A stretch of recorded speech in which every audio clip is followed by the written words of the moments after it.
Hello नमस्कार दोस्तों, welcome back to my YouTube channel let's learn with Rekha ma'am. आप सभी का स्वागत है। तो दोस्तों, आज हम जो है वो 4 जुलाई 2026 के इम्पॉर्टेंट करंट अफेयर्स को डिस्कस करेंगे।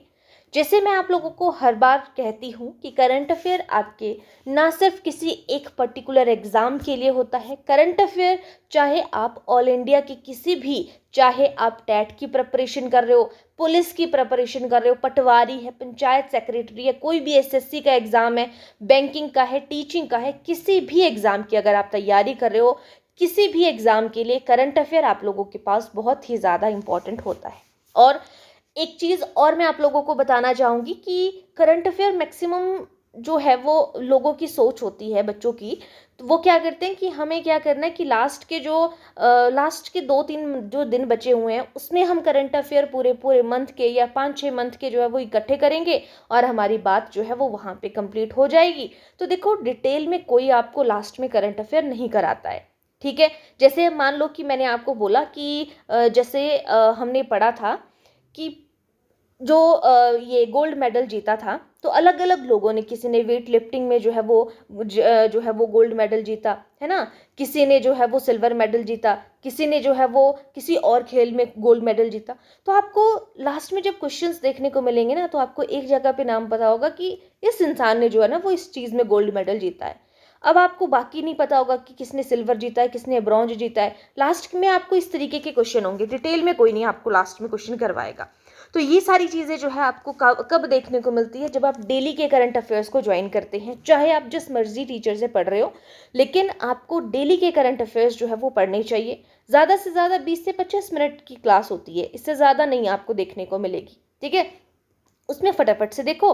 और क्या होता है कि नेक्स्ट डे पे थोड़े दिन वो करंट अफेयर चर्चा में रहता है, तो करंट अफेयर में हम उसको उसी तरीके से डिस्कस करते हैं। तो उससे क्या हो जाता है कि आपको ज़्यादा चीज़ें क्लियर हो जाती हैं और वो आपके दिमाग में जो है वो ज़्यादा अच्छे से स्टेबल तरीके से जो है वो दिमाग में बना रहता है, ठीक है। इसीलिए जो है वो डेली के करंट अफेयर लगाना इंपॉर्टेंट होता है। अब अगर मैं बात करूं हिमाचल प्रदेश राज्य चयन आयोग की, एचपीआरसी, तो एचपीआरसी जो है वो पहले क्या होता था, एचपीएसएससी था, ठीक है, स्टाफ सर्विस कमीशन था। अब जो है यहाँ पे स्टाफ सिलेक्शन कमीशन पहले कंडक्ट कराता था, हमीरपुर बोर्ड हिमाचल प्रदेश में पेपर। लेकिन अब जो है वो राज्य चयन आयोग जो है वो एग्ज़ाम कंडक्ट करा रहा है, और इन्होंने जो बाकी आपका इंडिया का जीके है या फिर जो है वो हिमाचल का जो जीके है, इनको थोड़ा कम करके करंट अफेयर को ज़्यादा वहाँ पे वेटेज दी है, ठीक है। अगर कोई भी चीज़ है, आपका जीके का क्वेश्चन पढ़ रहा है, तो वो भी करंट से जोड़ के पूछा जा रहा है। तो इस तरीके की चीज़ें पूछी जा रही हैं, तो वो आपको पता होनी चाहिए। इसके लिए इंपॉर्टेंट है कि हम डेली टू डेली जो है वो क्लास को अटेंड करें, किसी भी एग्ज़ाम की अगर आप तैयारी कर रहे हो।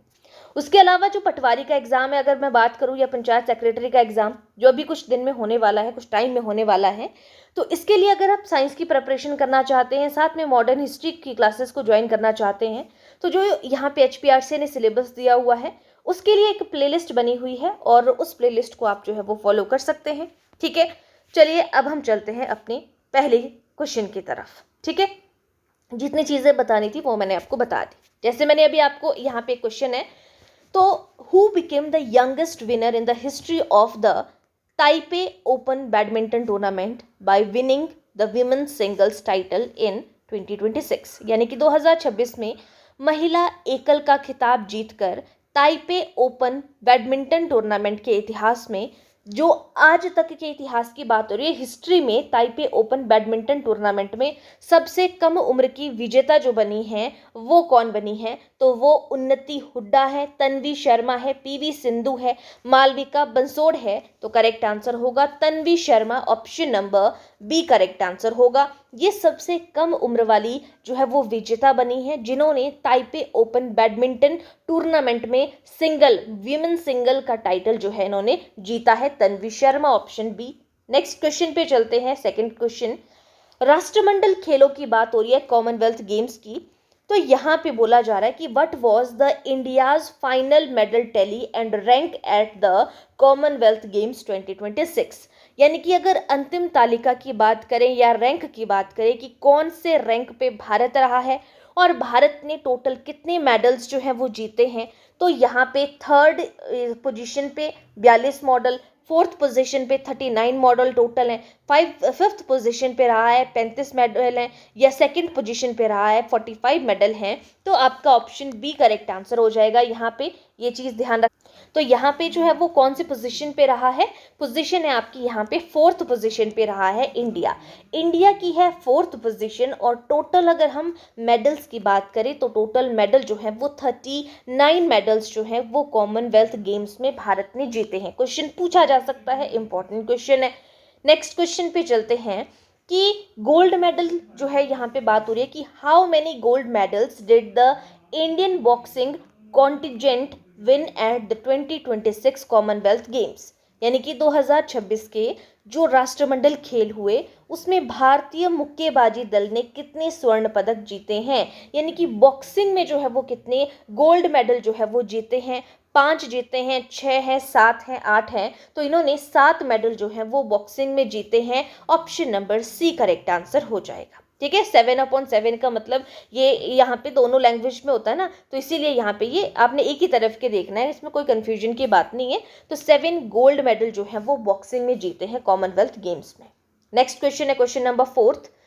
3 बार लगातार जो है वो राष्ट्रमंडल खेलों में जो गोल्ड मेडल जीतने वाली पहली भारतीय भारोत्तोलक बनी है, वेट लिफ्टर बनी है। हमने पहले डिस्कस कर लिया था, ठीक है, लेकिन पहले ओरली मैंने आपको बताया था, आज हम रिटन वे पे देख रहे हैं कि वेट लिफ्टर जिन्होंने तीसरी बार राष्ट्रमंडल खेल 4-4 सालों के अंतराल में होते हैं। पहले 2018 में हुए थे, फिर उसके बाद 2022 में हुए, अब 2026 में हो रहे थे। तो 2018, 22 और 26 में लगातार तीनों बार गोल्ड मेडल लाने वाली जो भारतीय थी वो है Mirabai Chanu, option number B. और इन्होंने 48 किलोग्राम की कैटेगरी में जो है ये यहाँ पे जो है वो गोल्ड मेडल लाया हुआ है। ठीक है, नेक्स्ट क्वेश्चन पे चलते हैं।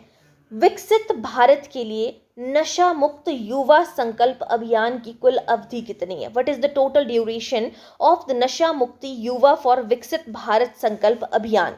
ठीक है, नशा मुक्त युवा संकल्प अभियान है ये, विकसित भारत के लिए, है ना। भारत तभी विकसित होगा जब नशा मुक्त होंगे सारे लोग। तो ये अवधि कितने टाइम के लिए है? 50 वीक्स के लिए, 75 वीक्स के लिए, 100 वीक्स के लिए, 150 वीक्स के लिए।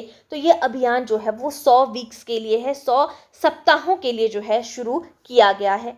ठीक है, नेक्स्ट क्वेश्चन है राष्ट्रमंडल खेलों से रिलेटेड ही कि 22वीं राष्ट्रमंडल टेबल टेनिस चैंपियनशिप 2026 में पुरुष और महिला एकल का खिताब जो है वो किसने जीता है? Who won the men's and women's single title at the 22nd 22वें नंबर के राष्ट्रमंडल खेल हो रहे हैं। टेबल टेनिस चैंपियनशिप हुई आपकी, तो आपको पता है कॉमनवेल्थ गेम्स कहाँ पे हो रही थी? तो ये आपके ग्लासगो में हो रही थी। तो टेबल टेनिस चैंपियनशिप 2026 किसने जीता है, ये यहाँ पे पूछा गया था। तो करेक्ट आंसर हो जाएगा यहाँ पे अंकुर भट्टाचार्य और यशस्विनी घोरपड़े, आपका ऑप्शन नंबर सी। ठीक है, याद रखेंगे, अंकुर भट्टाचार्य और यशस्विनी घोरपड़े जो है, तो घोरपड़े ये हमारे पास यहाँ पे अंकुर भट्टाचार्य मैन सिंगल्स में थे, और जो यशस्वी घोरपड़े हैं ये महिला यानी कि विमेन सिंगल में है। ठीक है, नेक्स्ट क्वेश्चन पे चलते हैं। नेक्स्ट है क्वेश्चन नंबर 7। हिरोशिमा विस्फोट के बारे में आपने सुना है, तो what is the name of the alloy recently discovered in the Hiroshima atomic blast glass beats? Hiroshima परमाणु विस्फोट से बने कांच के मोती, वहाँ पे कांच के मोती बने, तो उनमें खोजी गई मिश्र धातु का नाम क्या है? हिरोशिमाइट, एटोमाइट, ग्लासाइट या फिर यूरेनाइट? करेक्ट आंसर होगा हिरोशिमाइट जो है, हिरोशिमा में बने, हिरोशिमा परमाणु विस्फोट से बने कांच के मोतियों में जो मिश्र धातु खोजी गई उसी के नाम पर जो है उसका नाम रखा गया, हिरोशिमाइट जो है वो वहाँ पे नाम रखा गया। ठीक है, अब हम अपने नेक्स्ट क्वेश्चन पे चलते हैं, क्वेश्चन नंबर 8। क्वेश्चन नंबर 8 में बोला है who recently set the international book of record for writing the English alphabet in 19.15 second? ठीक है, सेकेंड्स की बात हो रही है, 9.15 सेकेंड की बात कर रहे हैं कि 9.15 सेकेंड में अंग्रेजी वर्णमाला लिखने का रिकॉर्ड जो है वो किसने बनाया है, ये यहाँ पे बात हो रही है। ठीक है, तो ये अमन कुमार ने, रवि कुमार ने, रोहित कुमार ने या सौरभ कुमार ने? तो यहाँ पे करेक्ट आंसर हो जाएगा आपके पास option number B correct answer हो जाएगा। Ravi Kumar, option B correct answer हो जाएगा। ठीक है, क्लियर हो गया। आगे चलते हैं। इंटरनेशनल बुक ऑफ रिकॉर्ड बनाया है यहाँ पे। ठीक, नेक्स्ट क्वेश्चन है रवि कुमार और ये बिहार से हैं, याद रखिएगा। Next question, which senior South Indian playback singer passed away recently. जो प्लेबैक सिंगर हैं, हाल ही में किस वरिष्ठ दक्षिण भारतीय पार्श्व गायिका का मतलब होता है जो प्लेबैक सिंगर होते हैं, उनका निधन हुआ। पी सुशीला, वाणी जयराम या के जमुना रानी या एस जानकी। करेक्ट आंसर होगा के जमुना रानी जो है ये दक्षिण भारतीय प्लेबैक सिंगर है जिनका अभी जो है निधन हुआ है, Jamuna Rani. Option number C correct answer हो जाएगा। नेक्स्ट क्वेश्चन है question number 10, at which institution is a centre of excellence for solar manufacturing proposed. जो सौर विनिर्माण उत्कृष्टता केंद्र है वो किस संस्थान में स्थापित करने का प्रस्ताव है, कहाँ पे उसको जो है वो स्थापित किया जाएगा। जो सोलर मैन्युफैक्चरिंग प्रपोज्ड है, आईआईटी मद्रास, आईआईटी हैदराबाद, तिरुपति या दिल्ली। तो आईआईटी तिरुपति पे जो है वो आपके सोलर मैन्युफैक्चरिंग को प्रपोज करने का प्रस्ताव है। सेंटर ऑफ एक्सीलेंस फॉर ये जो centre of excellence IIT Tirupati है, यहाँ पे सोलर मैन्युफैक्चरिंग को प्रपोज करने का प्रस्ताव है। नेक्स्ट क्वेश्चन है, कॉमनवेल्थ गेम्स जो है वो बोला जा रहा है कि खेलों की मेजबानी अभी आपका 2026 में हुए ना कॉमनवेल्थ गेम्स, जिसमें हमने बात की कि कहाँ पे हुए, ग्लासगो में हुए। ठीक है, ग्लासगो कनाडा में। अब दूसरा पूछा जा रहा है यहाँ पे कि आगे 4 साल बाद होंगे 2030 में, तो वो कहाँ पे होंगे, मुंबई, अहमदाबाद, नई दिल्ली, बेंगलुरु। तो वो अहमदाबाद में होंगे। Option number B correct answer हो जाएगा। अब हमने इतनी बार जो है वो कॉमनवेल्थ गेम्स के बारे में बात की, तो आपको भूलेगा नहीं कि इसका कहाँ पे कब होने वाला है। अगर आप एक बारी में देखोगे कि आपका जो आईसीसी वर्ल्ड कप है, इसकी मेजबानी अब किसने की, अगली बार कौन करेगा, यहाँ पे कॉमनवेल्थ गेम की कौन कर रहा है, तो भूल जाते हैं इकट्ठे। लेकिन जब आप डेली करंट अफेयर पढ़ रहे हो ना, तो आपको चीज़ें नहीं भूलती हैं। नेक्स्ट क्वेश्चन है आज का, इसमें where was the statue of Pandit Gopabandhu Das unveiled by president Droupadi Murmu. जो पंडित गोप बंधु दास हैं उनकी प्रतिमा का अनावरण किया गया। किसने किया, द्रौपदी मुर्मू प्रेसिडेंट ने। कहाँ पर किया गया, भुवनेश्वर, कटक, नई दिल्ली या पुरी। तो नई दिल्ली में जो है वो पंडित गोप बंधु दास का जो है वो अनावरण, उनकी प्रतिमा का अनावरण किया गया नई दिल्ली में। नेक्स्ट क्वेश्चन है क्वेश्चन नंबर 13, जो ब्रिक्स के एनएसओ मीटिंग हुई वो कहाँ पे हुई, in which city was the BRICS NSO meeting held. BRICS देशों के राष्ट्रीय सांख्यिकी कार्यालयों की बैठक किस शहर में हुई, जयपुर, लखनऊ, हैदराबाद या भोपाल में। करेक्ट आंसर होगा लखनऊ में जो है वो ब्रिक्स के एनएसओ मीटिंग हुई। नेक्स्ट क्वेश्चन है, where will be the GI and beyond 2.0 summit be organised. GI and beyond 2.0 शिखर सम्मेलन कहाँ आयोजित किया जाएगा, बोला जा रहा है कहाँ आयोजित किया जाएगा, मुंबई में, नई दिल्ली में, सूरत में, जयपुर में। तो करेक्ट आंसर हो जाएगा नई दिल्ली में। Option number B correct answer है, जीआई एंड बियॉन्ड 2.0 समिट नई दिल्ली में आयोजित किया जाएगा। नेक्स्ट क्वेश्चन है, कॉमनवेल्थ शांति मध्यस्थता सम्मेलन की बात हो रही है। कॉमनवेल्थ पीस मेडिएशन कॉन्फ्रेंस जो है वो 2026 की कहाँ पर आयोजित किया गया, तो ये जयपुर में, कोची में, लखनऊ में, अहमदाबाद में।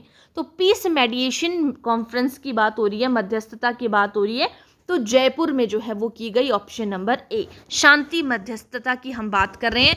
अगर आपसे पूछा जाता जीआई एंड बियॉन्ड 2.0 तो वो है न्यू दिल्ली। ठीक है, और अगर आपसे ब्रिक्स की एनएसओ मीटिंग पूछी है तो वो है लखनऊ। ठीक है, और यहाँ पे कॉमनवेल्थ की पीस मेडिएशन पूछी है वो है जयपुर, भूलना नहीं है। ठीक है, नेक्स्ट क्वेश्चन है क्वेश्चन नंबर 16, बोला जा रहा है कि Indian Railways has introduced an online excess luggage booking facility for passengers travelling on which type of ticket. कि अतिरिक्त सामान की भी बुकिंग करा सकते हैं। ये बोला जा रहा है कि भारतीय रेलवे ने अतिरिक्त सामान यानी कि जो एक्सेस लगेज हो जाता है उसकी ऑनलाइन बुकिंग सुविधा किस प्रकार के टिकट पर यात्रा करने वाले यात्रियों के लिए शुरू की है। कि जो अनरिजर्व्ड टिकट है जिनके पास, जो प्लेटफॉर्म टिकट है अगर किसी के पास, या कंफर्म्ड रिजर्व टिकट है, या फिर तत्काल वेटिंग टिकट है, कौन जो है वो एक्सेस लगेज की बुकिंग कर सकता है? तो यहाँ पे जिनका कंफर्म है, पहले से कंफर्म्ड है, रिजर्व्ड टिकट है, जिनके पास पुष्टि किए गए आरक्षित टिकट अगर किसी के पास है, तो वो जो है वो आपके एक्सेस लगेज की ऑनलाइन बुकिंग सुविधा जो है वो उन लोगों को जो है उस टिकट पर जो है वो प्रदान की जा सकती है। ठीक है, नेक्स्ट क्वेश्चन है, जो बोला जा रहा था online excess luggage booking facility has been integrated with which platform, किस प्लेटफॉर्म के साथ में एकीकृत की गई है ये? तो रेल टेल प्लेटफॉर्म के साथ में, IRCTC या फिर UTS ऐप या डिजी लॉकर। तो ये जो है वो IRCTC जो है इस प्लेटफॉर्म के साथ में जो है इसको इंटीग्रेट किया गया है। ठीक है, नेक्स्ट क्वेश्चन है, पिथौरा पेंटिंग के बारे में आपने सुना है, तो ये पिथौरा पेंटिंग जो है वो कौन से राज्य से संबंधित है? तो पिथौरा आपके गुजरात से संबंधित है। ठीक है, तो Pithora painting recently granted the GI tag, इसको GI टैग मिला जो कि गुजरात स्टेट से रिलेट करती है। Is traditionally associated with which tribal community, कौन सी ट्राइबल कम्युनिटी से संबंधित है, जनजातीय समुदाय से संबंधित है? व्हील है, गोंड है, राथवा है, संथाल है। तो Rathwa option number C correct answer हो जाएगा, इस समुदाय से संबंधित है। ठीक है, नेक्स्ट क्वेश्चन है, एनवायरमेंटल परफॉर्मेंस इंडेक्स की बात हो रही है, EPI। तो EPI has been released by यहाँ पे Yale University in collaboration with which institution? EPI environmental platform index Yale विश्वविद्यालय ने किस संस्था के सहयोग से जारी किया है? तो EPI जारी किया है EPI 2026 येल यूनिवर्सिटी ने, लेकिन कौन सी यूनिवर्सिटी के सहयोग से? Stanford University, Columbia University, Harvard University या फिर आपका प्रिंसटन यूनिवर्सिटी? तो करेक्ट आंसर होगा कोलंबिया यूनिवर्सिटी के सहयोग से जो है येल यूनिवर्सिटी ने EPI जो है वो यहाँ पे जारी किया है इंडेक्स।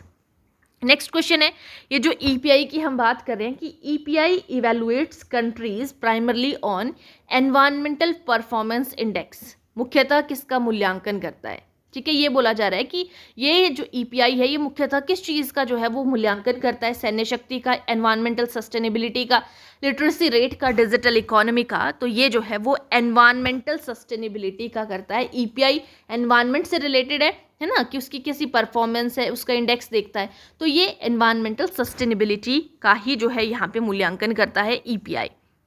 ये येल यूनिवर्सिटी और साथ में कोलंबिया यूनिवर्सिटी के सहयोग की हमने यहाँ पे बात की है। नेक्स्ट क्वेश्चन है, अब भाला फेंक आपने पहले भी सुना है, जैवलिन थ्रू, जैवलिन थ्रू में पिछली बार जो है वो नीरज चोपड़ा ने जो है वो गोल्ड मेडल लाया था, लेकिन अब की बार जो नीरज चोपड़ा ने जो है वो क्या किया है?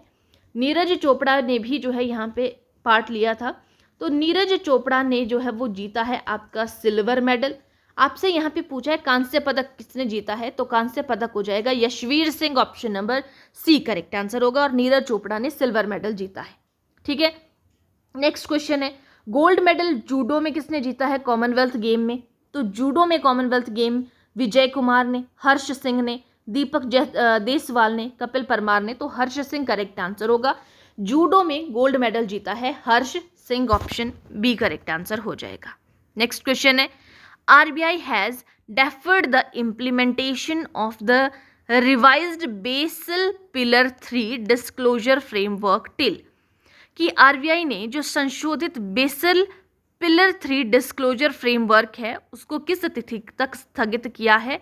तो RBI ने 1 अप्रैल 2027 तक जो है उसको स्थगित किया है, option number B correct answer हो जाएगा।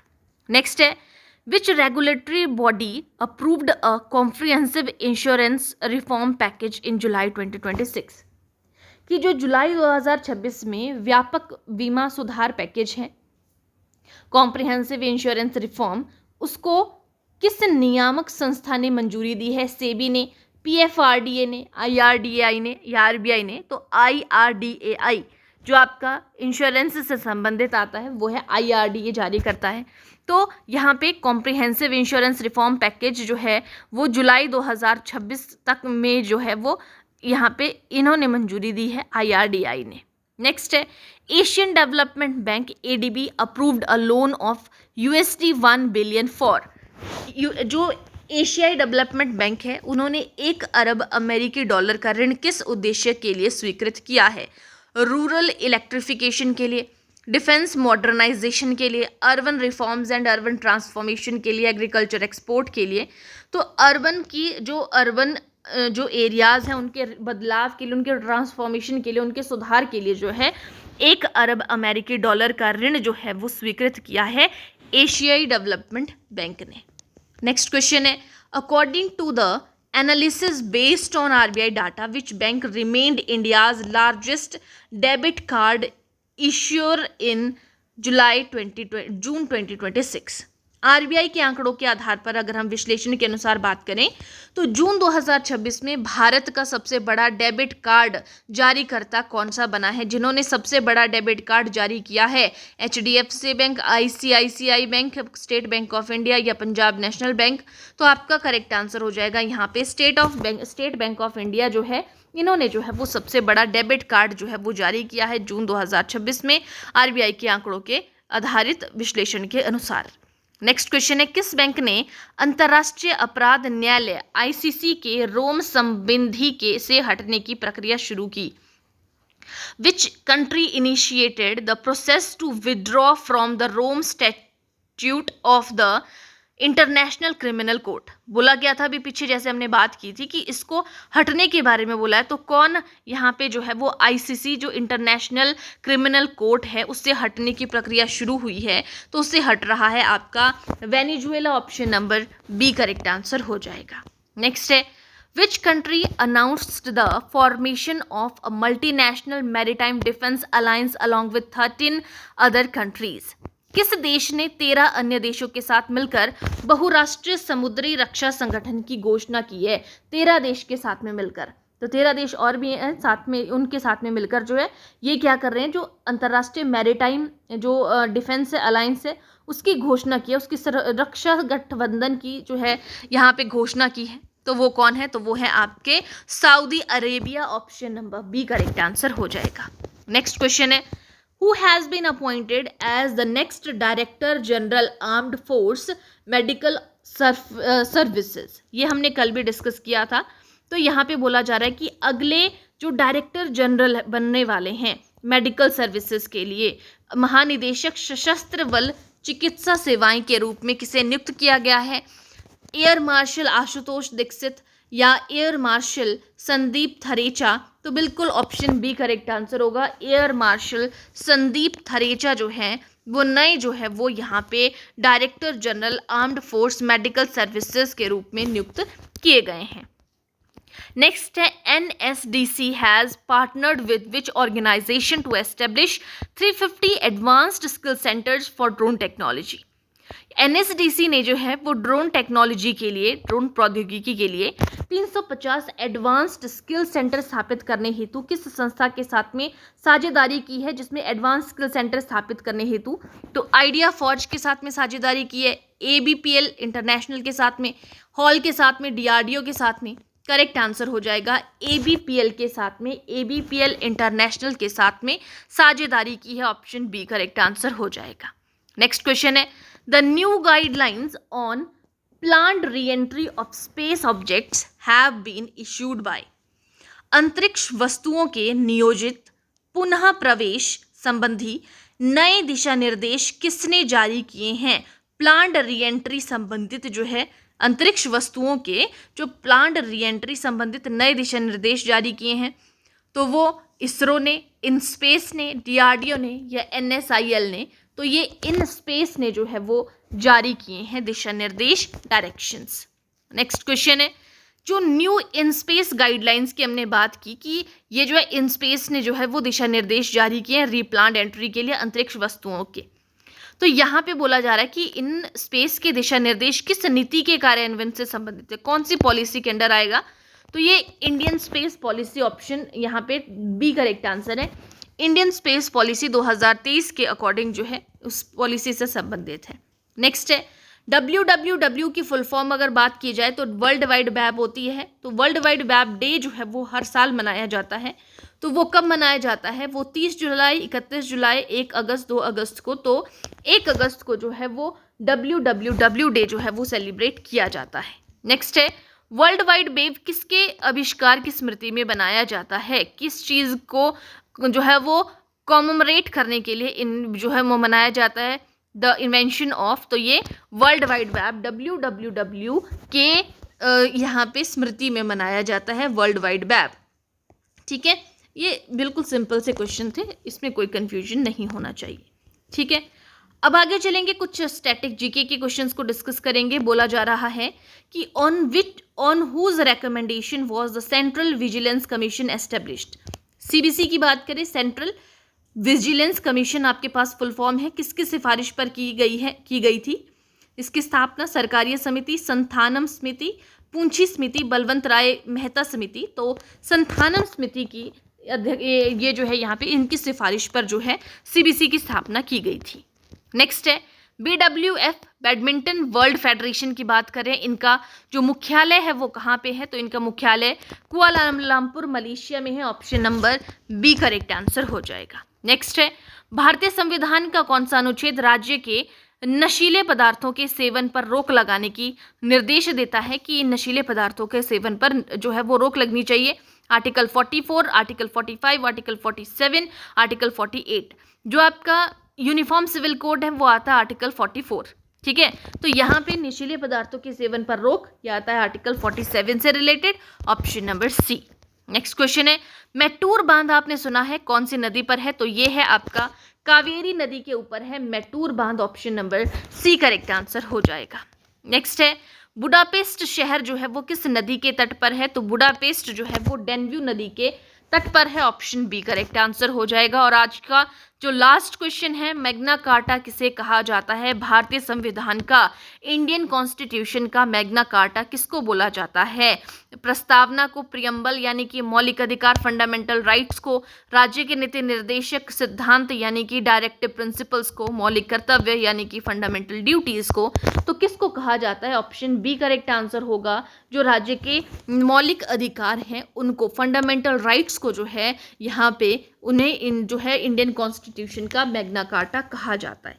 तो ये थे हमारे पास यहाँ पे करंट अफेयर्स के क्वेश्चन, साथ में जो है हमने स्टैटिक जीके के क्वेश्चन जो है यहाँ पे डिस्कस किए।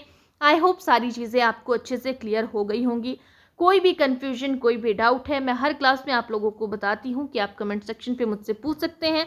और अगर आपको क्लास पसंद आ रही है तो आप क्लास को लाइक और चैनल को सब्सक्राइब करना मत भूलिएगा और बेल आइकन को प्रेस कर दीजिएगा ताकि नोटिफिकेशन आप लोगों को तुरंत मिल जाए जैसे ही क्लासेस अपलोड होती हैं। ठीक है, इसके अलावा जैसे मैंने आपको स्टार्टिंग में कहा था कि अगर आप पटवारी और पंचायत सेक्रेटरी जैसे एग्ज़ाम की तैयारी कर रहे हैं तो जो सिलेबस HPRCA ने दिया हुआ है उसको अगर आप पूरा, जैसा भी आपका साइंस और मॉडर्न हिस्ट्री का पूरा सिलेबस आपको कवर करवाया गया है, तो प्लेलिस्ट का लिंक मैं इस क्लास के अंदर भी आप लोगों को दे दूंगी, आप वहाँ से भी उन चीज़ों को कवर कर सकते हैं। ठीक है, और बाकी आप सेपरेटली अगर प्लेलिस्ट सेक्शन पे जाओगे वहाँ पे आपको और भी बहुत सी क्लासेस जो है वो देखने को मिलेंगी।